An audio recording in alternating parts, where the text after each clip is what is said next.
Today we'll be reading chapter 5. Plans are hatched. When Mr. Morales went into the kitchen to get a glass of water, I carefully opened the lock that doesn't lock and slipped out of my cage. I leaped over the chair, then scampered down to the floor and hid in the corner behind the long curtains. Mr. Morales returned and sat down again. The children were still thumping and bumping and were now screaming and screeching as well. "Say, Humphrey, maybe you need some water too," he said and leaned toward my cage. But Mr. Morales gasped when he saw that it was empty. "Humphrey, where'd you go?" "Oh, I should have known you'd have escaped. I'd run away from those kids if I could, too. But do me a favor. Humphrey, please come out." In a panic, he darted around the room. "The kids in room 26 will hate me if I lose you," he said. I felt sorry for Mr. Morales, so I scratched around a little. "There you are," he said, bending down to look at me. "Now, let's get you back in your cage." Not quite yet, I thought. He reached down to pick me up, and I scampered forward, just a few inches past his hand. "Don't do this to me, Humphrey," he said. "Cooperate." But I wasn't doing anything to him. I was doing something for him. "Work with me," he said. But this time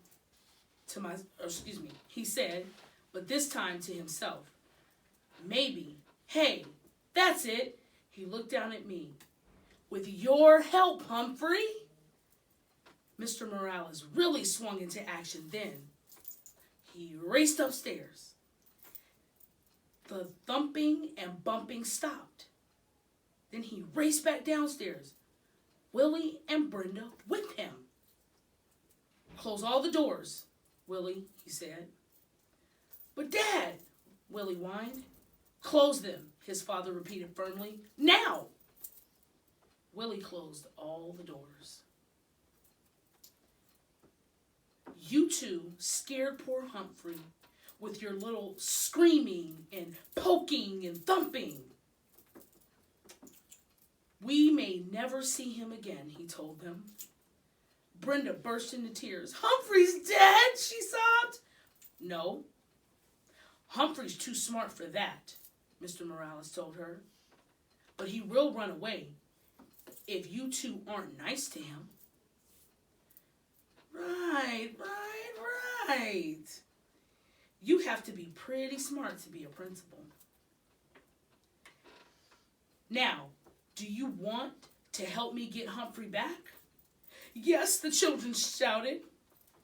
Mr. Morales explained the plan.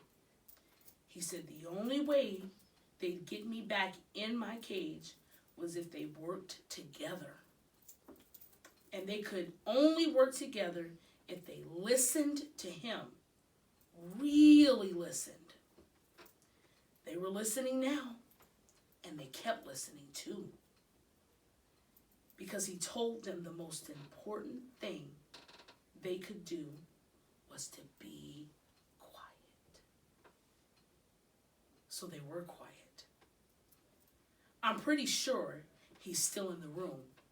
Our job is to lure him back to his cage, Mr. Morales whispered. He put my cage in the middle of the floor.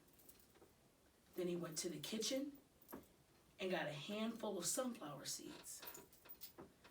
Willie and Brenda helped him make a trail of seeds across the floor leading to the cage. "Good," said Mr. Morales.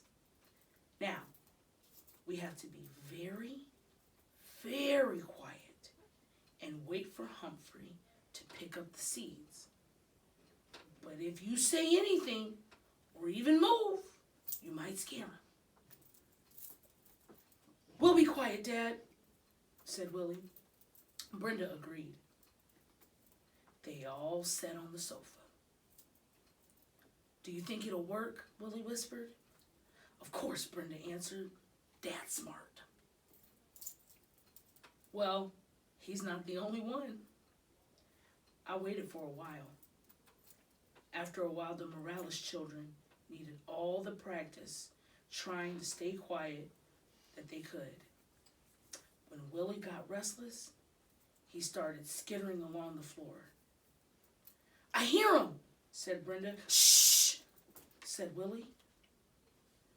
I waited a few more seconds, then scrambled out of the corner and grabbed the closest seed. I could hear loud gasps from the children, but I pretended not to notice. I scurried toward the second seed.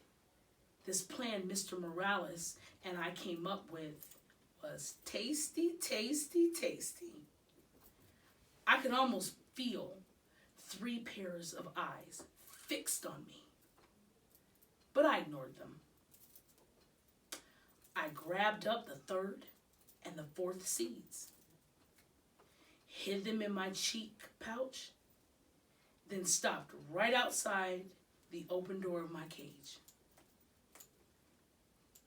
Inside, Mr. Morales had left a lovely pile of sunflower seeds. It was nice to be free, but my cage was home after all. Besides, until the day somebody fixes the lock that doesn't lock, I can get out whenever I want. The kids were still quiet, so I made a run for the cage. Mr. Morales quickly closed the door, and the children began to cheer. We did it, said Brenda. Dad's the smartest man in the world, said Willie. Hey, you kids helped. When we cooperate and work together, we make a pretty good team, Mr. Morales told them. Lo mejor, Willie agreed. The best. Mr. Morales squatted down and winked at me. Of course, Humphrey helped too. I'll say. The rest of the weekend with the Morales family was fine. Sometimes the kids started interrupting their dad or mom. Mr. Morales just reminded them that they could be polite if they tried. Willie and Brenda tried. Mrs. Morales sold a house. It turns out that selling other people's houses is her job. So they celebrated with pizza and ice cream.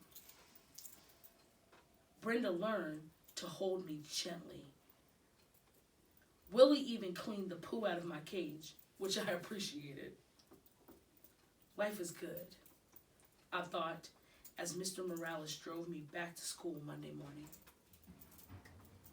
Then I remembered Miss Brisbane and how she'd said I was a troublemaker and she was going to get rid of me. Humphrey, you are a true friend, said Mr. Morales, as he carried my cage back into room 26. I'll never forget what you did for me. As soon as class started on Monday, Heidi's mom came into the classroom and explained to everyone about taking me home on weekends. How many of you would be interested? Mrs. Hopper asked. Every single hand in the classroom raised. Every hand except one. Ms. Brisbane's. Still, it was a pretty good week. I got a 90% on the vocabulary test. I'll bet Saya got 100%. But she still didn't raise her hand, even though she'd promised. And Aldo talked more and more every night. On Tuesday night, he leaned in close and asked, Humphrey, don't you ever wish you had a girlfriend? Like most hamsters, I'm pretty much of a loner. So I really hadn't thought about it before. Not sure, I squeaked. I would like one, said Aldo. A really nice girlfriend. I felt so sorry for Aldo. I squeaked extra loud when he performed his broom balancing act for me. I was still thinking about him on Wednesday. After everyone had left, while there was still light coming in the window, I meandered outside the cage to help myself to any mealworms that Heidi might have left behind when she fed me earlier in the day.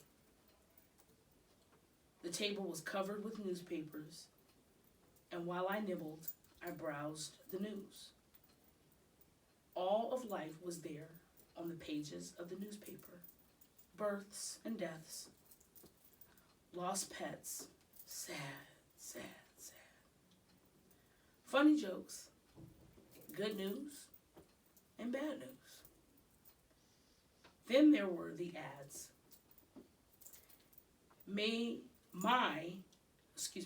There were so many stories.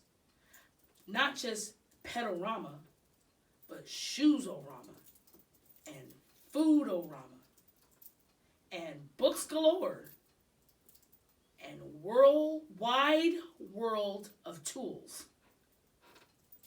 And there were other ads too. One in particular caught my eye that afternoon.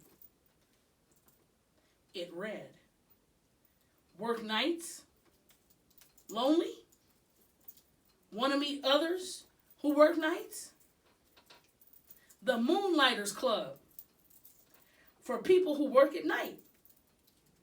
Meetings are held during the day on weekdays. Hikes and outings to restaurants, parks, plays, movies, and much more. There was a name and phone number at the end. I could hardly believe it. This was exactly what Aldo needed. I could already see him, smiling and happy, going to parks and plays with the Moonlighters Club and having a girlfriend. But how could I get Aldo to read this ad? He'll probably just throw it away.